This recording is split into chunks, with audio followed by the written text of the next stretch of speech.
Olá, alunos! Estamos de volta com a disciplina de Ciências e hoje em Ciências nós iremos fazer uma revisão da aula anterior, certo? Então eu vou convidar vocês a abrirem o nosso livrão lá na página 142 e nós vamos revisar características do solo. Nós aprendemos que o solo ele é formado por meio de desgastes natural de rochas, que estão na superfície da Terra. Esse desgaste ele geralmente demora muito tempo. Ao ficarem expostos à ação das chuvas, das mudanças de temperatura e até mesmo do vento e dos seres vivos, essas rochas elas vão o quê? Se fragmentando, tá? Elas vão se desgastando, alterando na forma de destruição.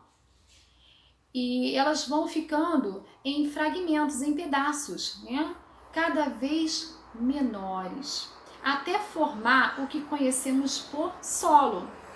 E aí nós observamos as imagens que o livro nos trouxe, da ação do sol, da chuva, do vento, como acontece esse desgaste, e nós observamos passo a passo aqui lá na página 142. E aí, nós vimos que esses tipos de solo, quando nós vamos à praia, ou caminhamos por um jardim, ou vamos mexer numa terra, você percebe, que os tipos de solo eles são o quê? Diferentes um do outro, certo? Se eu vou à praia e eu mexo na areia de praia, eu sinto uma textura, Se eu caminho no jardim, eu já sinto outro tipo de textura, certo? E se eu mexo, se eu mexer na terra, eu também vou perceber um outro tipo de textura, E quais são diferenças, que podem ser percebidas entre esses solos? Como é a textura de cada um deles, Qual é a cor de cada um? Eles são secos ou eles são úmidos? E aí nós vimos que os solos eles são formados por fragmentos, de rochas e outros componentes como água, ar, matéria orgânica, restos de plantas e animais mortos. E de acordo com a quantidade de cada um desses componentes no solo, nós temos diferentes tipos de solo. Os principais tipos de solo são os arenosos, os argilosos e os umíferos. E aí, nós falamos um pouquinho de cada um. Nós falamos que o solo arenoso, ele é poroso e permeável. Poroso é que tem poros, Ele é furado, ele é perfurado. E permeável porque ele permite a passagem dos líquidos, através dos seus poros. Então, isso acontece porque existem espaços entre os grãos de areia que facilitam a passagem da água. Assim, o solo arenoso ele é seco e as plantas que nele se desenvolvem apresentam adaptações para aproveitar a pouca água disponível. E aí nós falamos também sobre o solo argiloso. O solo argiloso ele é o contrário do solo arenoso. O solo argiloso ele se encharca facilmente. Isso acontece porque ele é formado por grãos de argila, bem menores que os grãos de areia. E eles se unem, diminuindo os espaços entre si.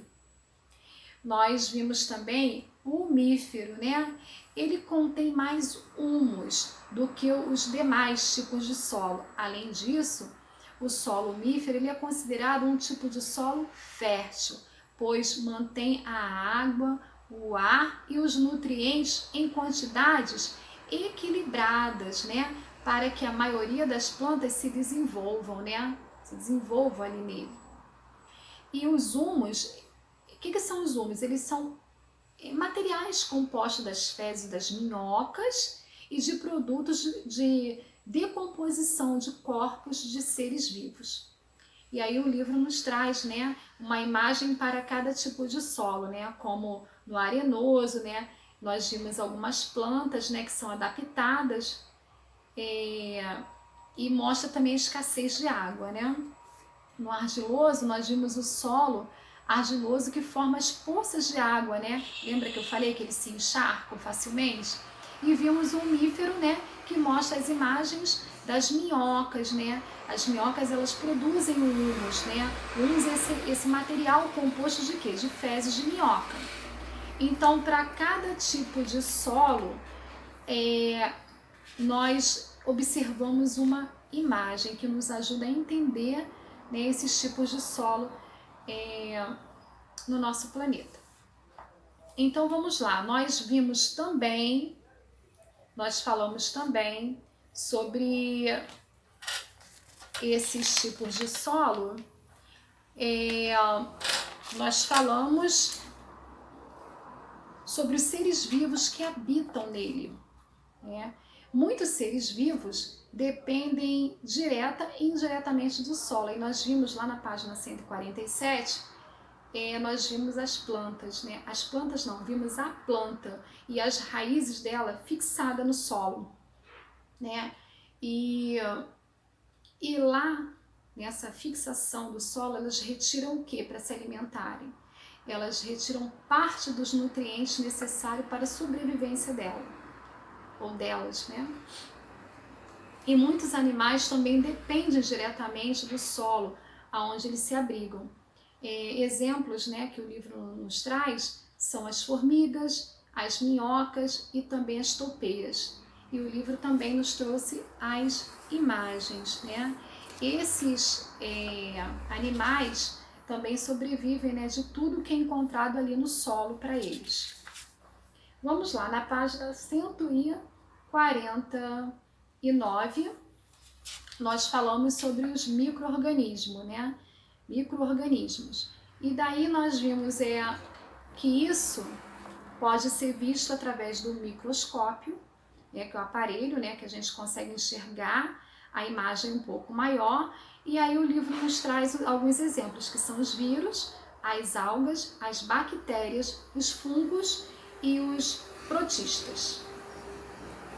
Vamos lá. Os seres vivos, ou ao menos passam pelo solo, ajudam a mantê-lo saudável, pois ao se movimentarem deslocam porções do fundo do solo para a superfície e da superfície para o fundo. Isso é importante para que o solo fique mais fofo e tenha espaço para que o ar e a água se distribuam entre os grãos que o formam.